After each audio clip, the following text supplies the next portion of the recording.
Hey everybody, it's Monday, time for the Monday motivation video. Today is a special day because tonight is my book launch party and I know many of you are coming. I cannot wait to see you and celebrate together. And it's not random that I chose a Monday to celebrate the start of something new, fresh, and exciting. So once again, let's celebrate Mondays and the start of a new week. I asked, what do you want me to talk about last week? And Bernadette, I believe, posted real queens straighten each other's crowns. Now, men, don't turn off this video because it's always helpful for you to listen and understand us better, right? Men understanding women, women understanding men, it's only a good thing. But this video is to talk about women and what I call women on women crime. It sounds like a funny statement, but I've experienced it in my corporate career and just generally in life. Why are women so hard on each other? In the reverse, why aren't women supporting each other more? The quote that Bernadette posted is really about saying that women who are confident in who they are and who are queens of their dominion always help other women, always look to subtly assist where women are falling down, always look to support in a way that builds up other women, because doing that doesn't hurt us. Helping another woman doesn't hurt me. But for some reason, that's not really what you experience out there. And I know that women are going to be nodding their heads because I'm not the only one who's been through that. There are many reasons why we don't support each other. I can't get into all of those in one short motivation video, but let's just consider a few things. When we think back in the centuries of time and how women have been seen and how women have seen themselves, one thing that's really interesting is that if you go back to the oldest civilizations in the Middle East, they often described women and actually called their names by their oldest son. So instead of saying, my name is Elizabeth, they would say, you are mother of Nicholas.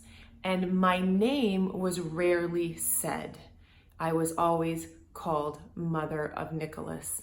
This practice is still there in the Middle East today in certain places. What is it about that that says women are not defined by who we are, by what's inside of us, but yet by what we've done, by the children we've had, by the man that we're married to, by all of those wonderful things, but that actually becomes so much a definition of who we are that actually in some cultures is our name.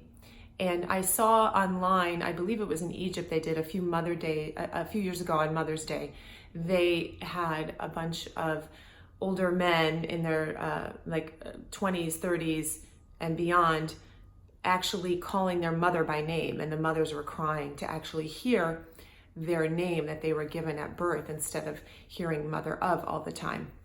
And that just stuck with me, and I thought, what is that? Well, what does it have to do with us being difficult to each other? I believe if you don't have a definition of who you are by what's inside of you, by the gifts and talents that you have, by your uniqueness, the way God created you specifically, then all you can do without that knowledge and without holding on to that, all you can do is compare yourself by outward things to other people. And since we know comparison is a thief of joy, we also know that comparison can be a source of pain, and comparison can be a source of a way that we hurt each other by giving each other the sense that we're not enough. So if all I do is look at my children, their accomplishments, my husband, if I'm married, what he does, whatever I'm able to do as a woman and accomplish, and how well I manage my day and how much I get done, and become that sort of Pinterest mom and do all these great things and live this perfect life and have this great house and have everything together, then that is the definition of me. Then I'm comparing myself to other women. And if we do that in the corporate setting, then again, it's all about what did we accomplish and comparing against another woman. If you're going to compare yourself, you're not going to help each other. We have lost track of, or have never really established as women, our identity related to who we are inside and our giftings and unique talents. I believe God made women with such a strong sense of intuition and nurturing, and those are all these interior qualities that maybe aren't so valued in society like they should be. And so rather than bring those out and rather than celebrate those in each other because they are unique and different in how they show up in one woman to the next, we instead compare on paper where we are with another woman, and we look at her externals, she looks at our externals, and that whole comparison is taking away any sense of teamwork, helping each other, building each other up, because there becomes this paranoia almost that if she gets higher, then I get lower. I don't really know why, as children, as little girls, we can't change that. Why we do that on the playground, but we do. Why do we do that in our early 20s in corporate America? We do. Why are there so few women helping other women? And sometimes when women try to do that, they're labeled as extremists. There isn't a celebration of that to say, look, let's help each other, because me helping you doesn't set me back. Me helping you doesn't bring me down. Me helping you straighten your crown only makes me a better person. So I encourage you as women, let's start to see ourselves by our inner qualities. Let's start to see ourselves by our uniqueness, because that takes away the idea of comparison. And all of us are so different in what we're supposed to bring to this world and what we have to offer, that if we're just looking at ourselves and we're not comparing against another woman, then we're not scared to help her. We're not intimidated by her gifts and talents. We're not intimidated by her uniqueness, because we are confident in our own. And that's where the true sisterhood can start.